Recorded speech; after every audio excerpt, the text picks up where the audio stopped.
One thing that we should talk about today is glasses because Rosa isn't wearing her glasses today, but Dr. Carey has some fabulous blue and white textured or patterned glasses, and it puts the rest of us to shame. And every time I've seen you, you have a different pair. This is true. I have like 6 pairs. And where do you get them?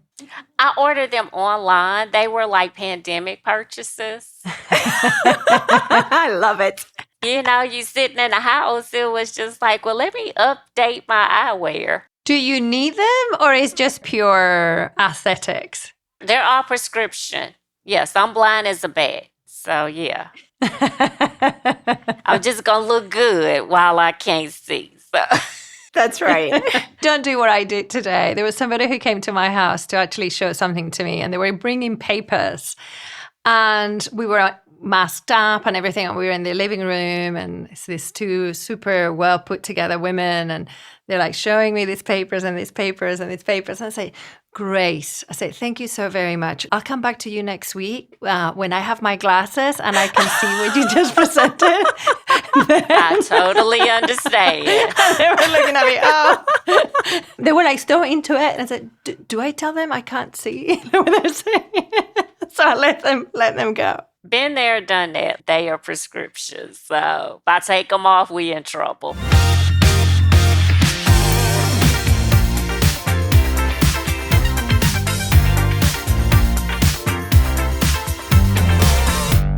First, I want to welcome everyone to the What Rules podcast, where we outsmart the game to advance our career. We're here highlighting multicultural women of color, helping them to advance in the workplace.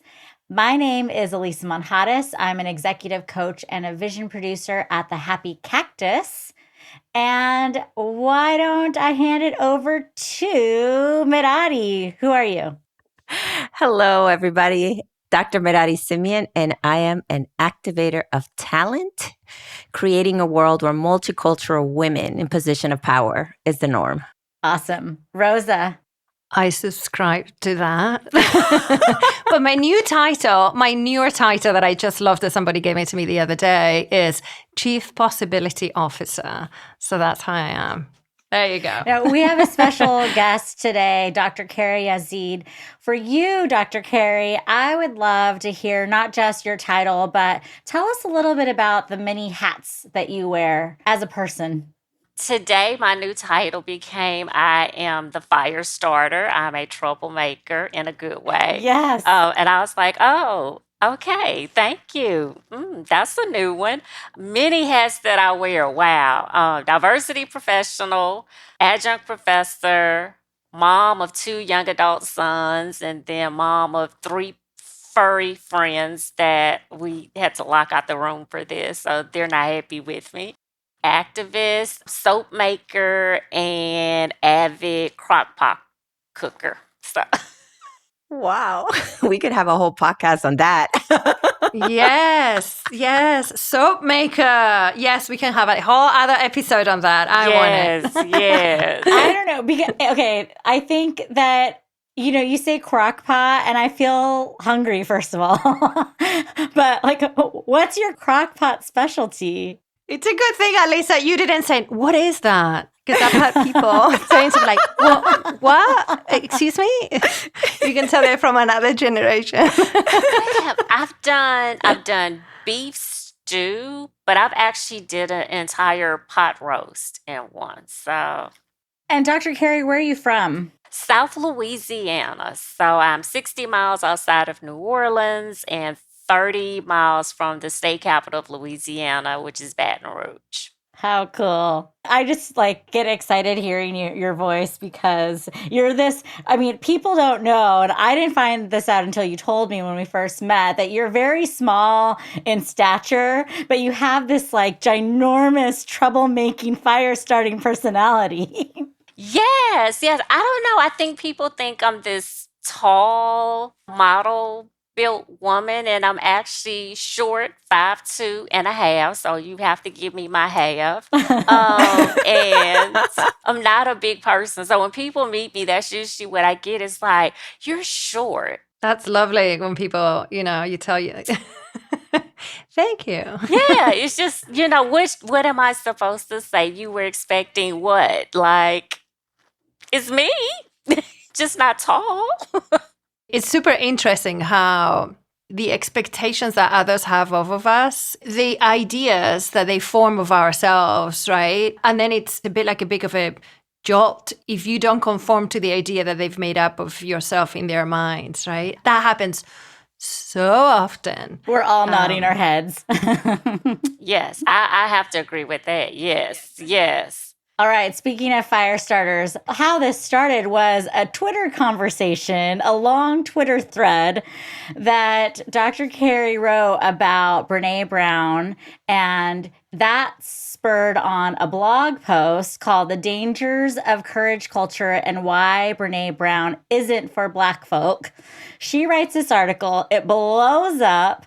Rosa sends it to me and Merary, and we're like, yes, why aren't more people talking about this? Fast forward to today, Dr. Carey, you are here, living and breathing, so we can hear it straight from you. Welcome again. Thank you.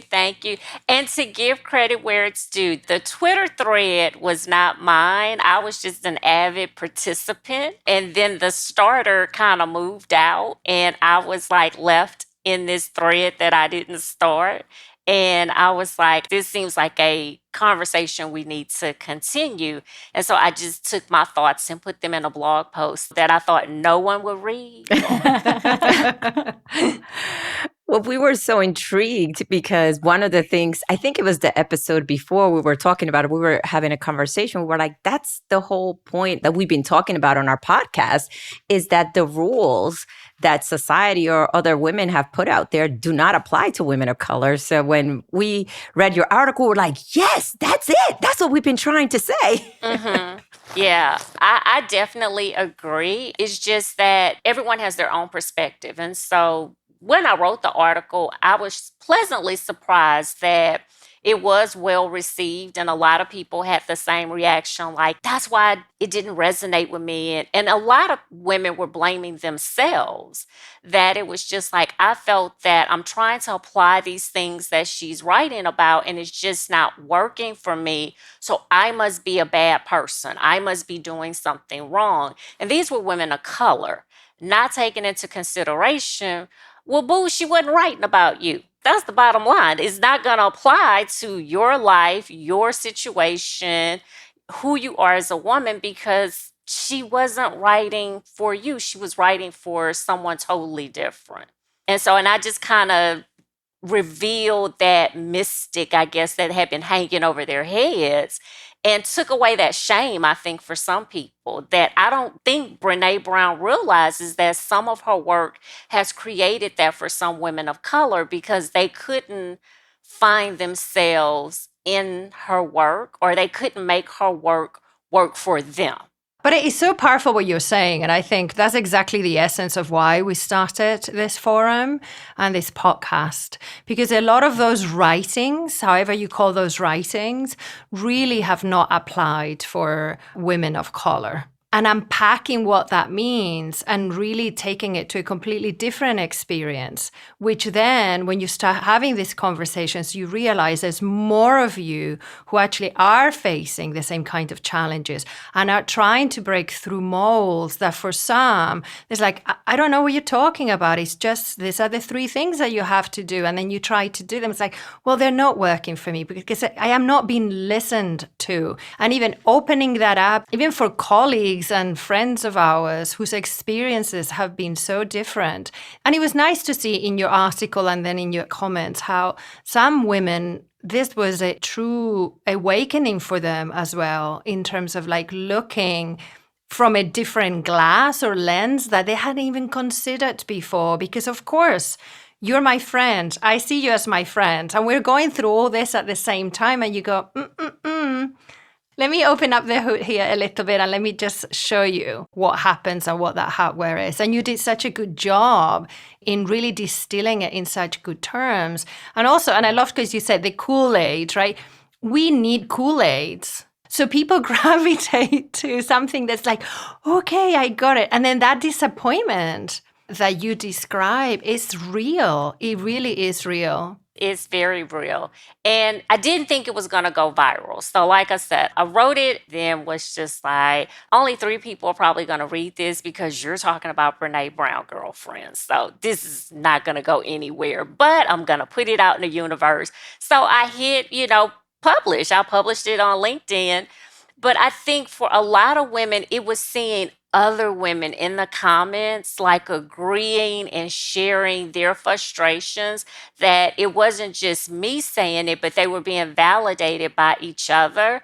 And I was just like, whoa, like, didn't realize I was going to create that type of effect too. But I'm kind of glad that I went ahead and did this. On one hand, I'm very happy with the results that it is getting, as far as like women really starting to think outside the box, having these conversations of what works for them culturally, what doesn't work for them, and to be okay with that. But I did receive like a lot of backlash too. Let me read what you wrote on LinkedIn to introduce the article. You said, white middle-class women are protected and allowed to be courageous, while Black and brown women are not afforded that same space, cover, and protection. Like, that's a pretty powerful sentence right there. I read your article, and right now, as Alisa read the title, I still got the chills. And that because of the words covered and protected. I think there's so many of us that can relate to walking in a room and feeling, almost naked, right? Like you're not covered and you're not protected. That resonated with me. Number one, that made me read the article. But then as Alisa said it right now, I got the chills again. And I'm just like, wow. And that's because so many of us experience this on a daily basis. You've been feeling like this your entire life. So for us, it's different because this is who we are. Like when we were born, parents started to prepare us for what the world was going to be like, the challenges that we would face. Like we were groomed, but we were groomed to keep your armor up.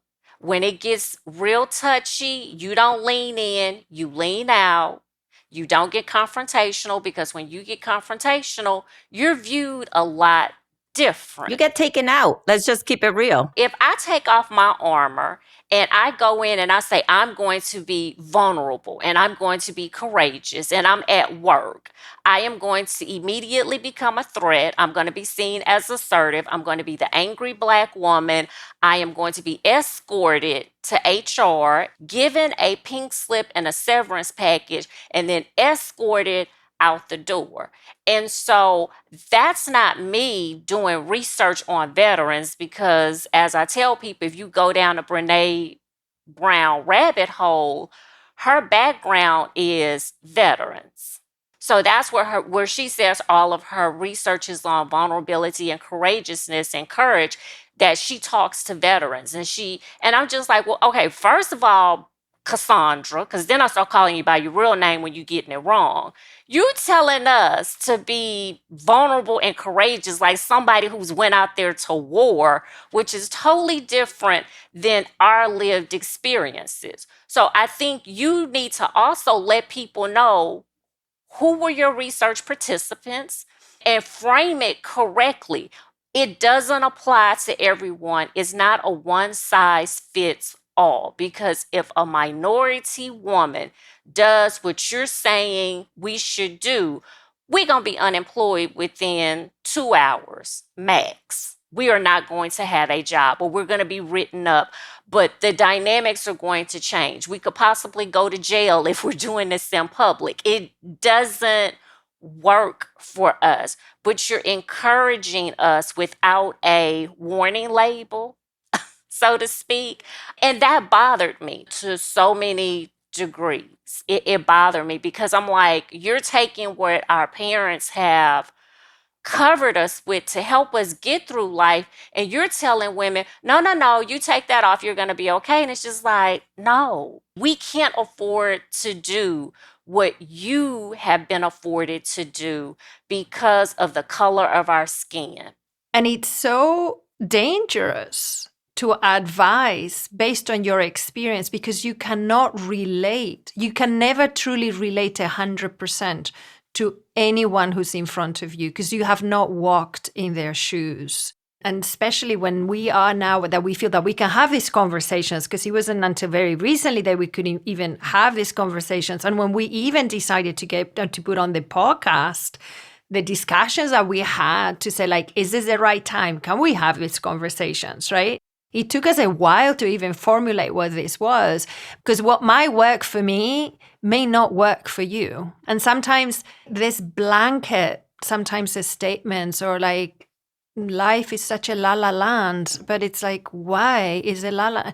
Well, guess what? It's not a la-la land for me. And even if I apply those principles, I'm not sure la-la land will be in front of me. Maybe I can get my own nuggets and make it mine, but that doesn't mean that it's going to work for me. So what you say, it so resonates with everyone of us here, but also those who we know listen to us and have engaged in this larger conversation with ourselves. And it is dangerous. It is dangerous to tell somebody else what to do when you're not taking the risk, right? It's very freeing because go do it. Yeah, you're not taking that risk and you won't be held accountable for that risk. Now, that's a good point. You might offer this advice, but you're not the one taking the risk. And something that I want to revisit too is about like us not being protected and covered. And that's something that we don't talk about, is that we will go into situations and we know we're open. We know that we're vulnerable.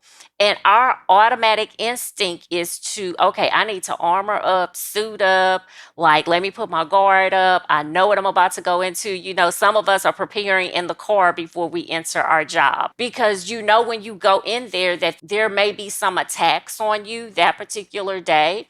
And so mentally you want to be ready. But when we look at what Brene Brown is telling people, and she's telling you to take off your armor, well, then you're just getting out the car. You're not mentally prepared. Then you're attacked. Well, then you really do start crying. And now the person who got you to take your armor down is saying, oh, well, hold up now. I'm not comfortable with all these emotions, girlfriend. You're making me feel a little uncomfortable. Ooh, yeah. You know, well, you're using some cuss words now, so that's really assertive. And your cuss words might be, I'm just frustrated, and you're not cussing at her. You're just cussing. But you're all over the place. And so let's say if it was one of us and we're there, we're just like, girl, calm down. It's not that serious. Well, your counterpart might not see it that way, and all of a sudden you've offended her. And we have states like Florida that is trying to pass laws about white comfort. And if people feel uncomfortable, we're talking legal issues. So her ideology is going to get a lot of people messed up if they don't shift their perspective and say, well, maybe I can use this inside of the comfort of my house. But when I go outside, I might need to look at like bell hooks. I need to go pull some other people and use what they're telling me to deal with the world. I just think we have to start putting stuff in perspective and understanding that just because something is put in front of us by the media doesn't mean that it's always good. And I love that because I think that's one of the things that we can say, hey, we got to figure out what works best for ourselves, right? Because I know when I walk in the room, I'm automatically thinking, okay, who can I trust? You know, what can I say? What can I not say? And to your point, is always looking around to say who's actually has my back to say, hey, you know, tone it down, because that's not going to be perceived right in this environment. It's not like having a conversation with us here where, okay, you might be upset about something, but all right, let it out and let's just talk about it, versus not having that coverage. Well, automatically it's assuming that you're being negative, or assuming that you're too passionate about the point, or even assuming that you are just angry. So those are the things that, I mean, at least I tell people is you got to do what works for you. But I would also like to understand a little bit of what are some of the things that we can do besides leaving our armor on, right? Because at the end of the day, when we show up, we still got to do something. It can't be the same way that Brene is saying, but we got to do something. Otherwise, we run the risk of staying muted in a place where our voice needs to be heard. And I think for us showing up, it does look different for us. Again, I'm 52. I've been in the workforce for over 30 years. I will say this, my armor is always on. And sometimes I'm just kind of like, that it's coming and it's bouncing off of the armor, because I'm really just like, whatever, girl, like you tripping on a whole new level. I'm not letting them bother me. That's because that's my personality.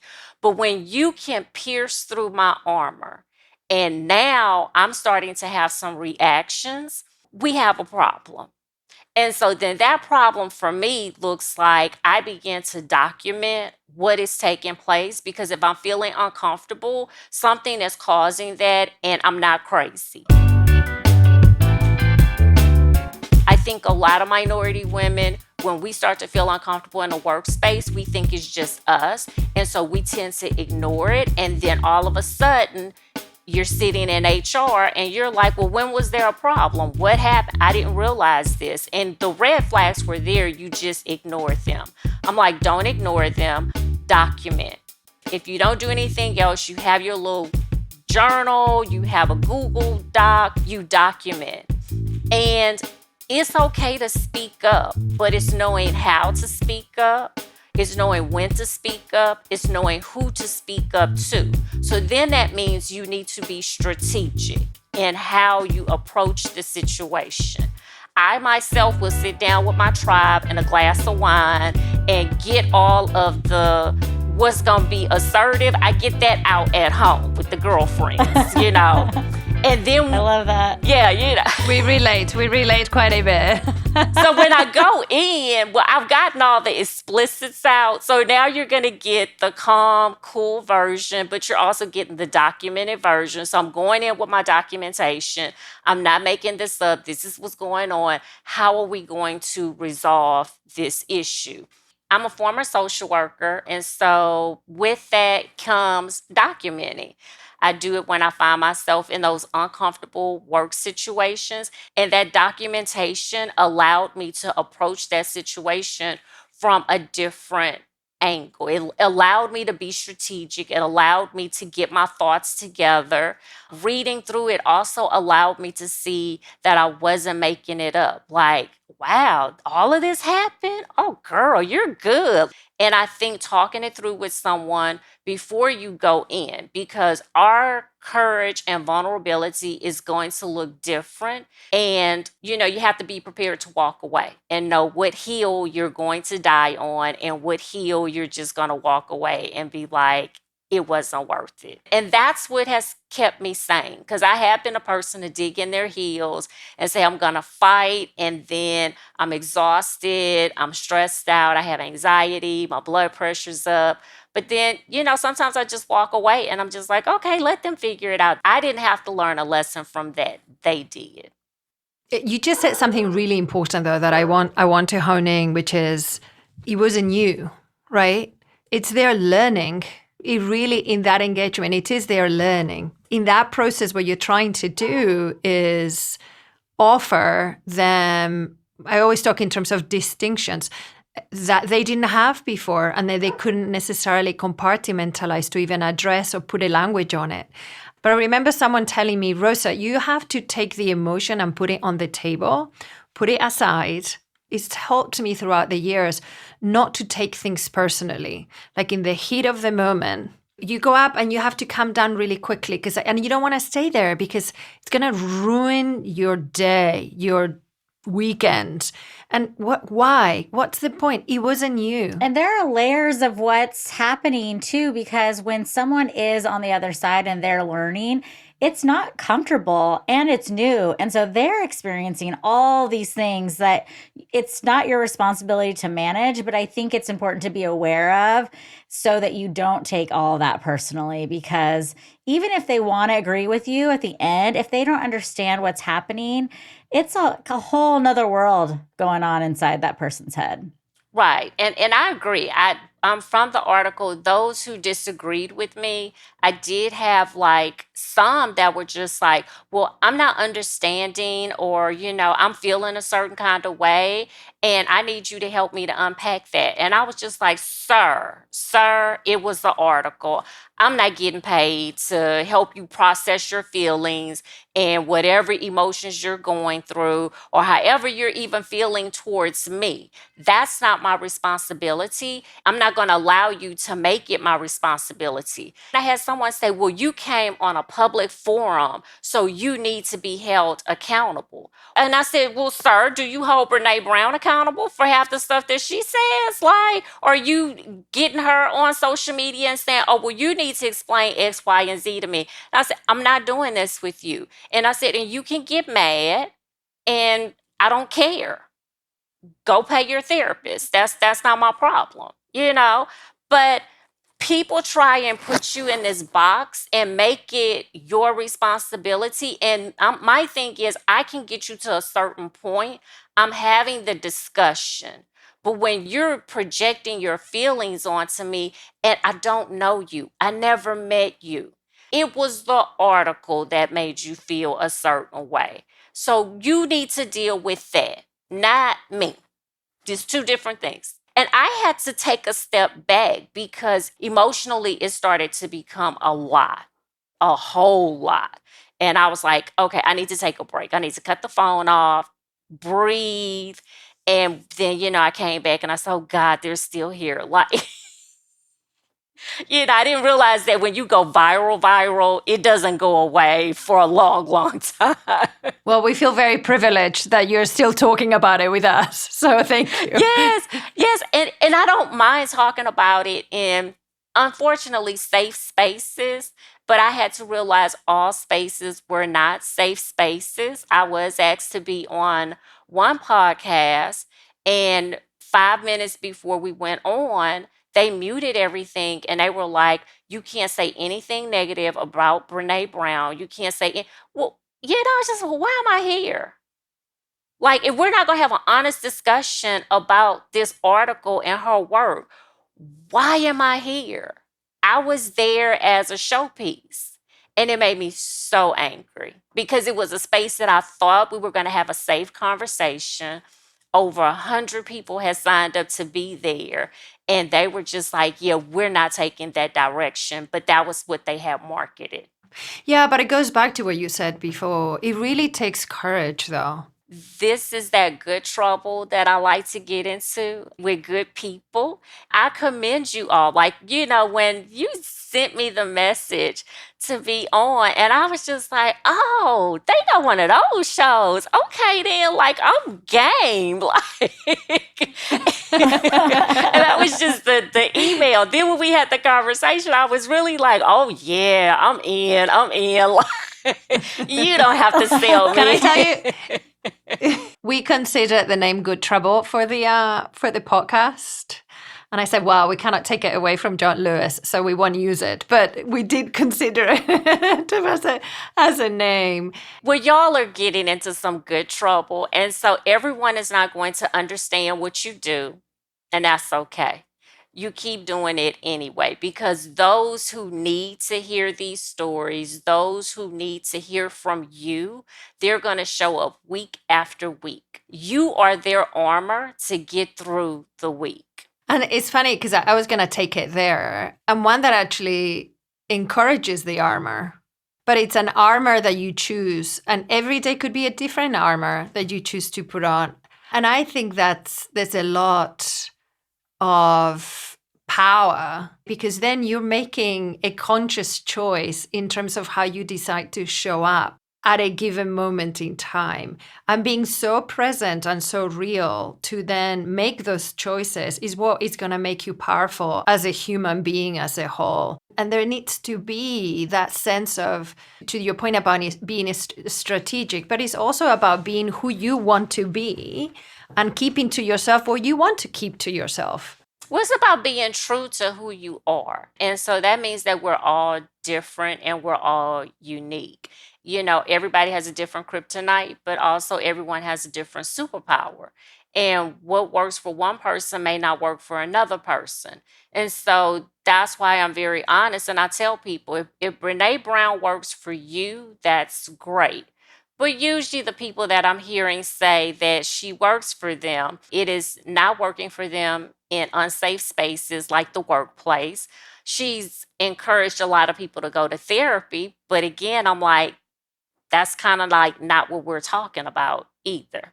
And so putting it in its proper context. And when are you being strong? What situations require you to have your armor on and to keep it on, and to know that I can't be vulnerable right now. And the most courage I can show is to keep this armor on and put some headgear on as I did go through the day. Like, that's it. That's me being courageous. And being okay with that. As we close out, what advice would you give to our listeners who are listening and yes, oh my gosh, she's saying everything that I've been feeling? What would you want to leave them with? My biggest piece of advice is don't doubt yourself. If it doesn't work, take a step back. And not just Brene Brown, anyone that you're reading their work, self-help book, and you're trying to make it fit, and it's not working for your situation, put it down, because that is usually an indicator that person and what they're trying to teach you, they're not the perfect fit for you. And it's nothing wrong with you. You probably just need to go to another source and see what else is out there. So don't doubt what you're feeling. Don't beat yourself up. And just know that everyone is different. So the way that you show up every day is not going to be the same way that I show up every day. What matters is that we show up and we look good when we do it. So, making sure you're looking fabulous when you're showing up each and every day. But I see just so many people beating themselves up behind these authors and, well, it's not working for me, because they're not talking to you. They just didn't put the disclaimer at the beginning of the book. That's all that means.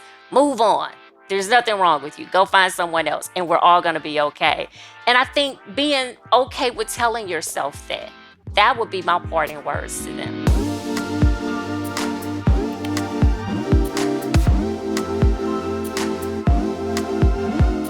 Want to know how breaking the rules can help you level up your career game? Search What Rules Podcast on any social media platform and join our members-only group on LinkedIn, where we discuss rule-breaking strategies for multicultural women.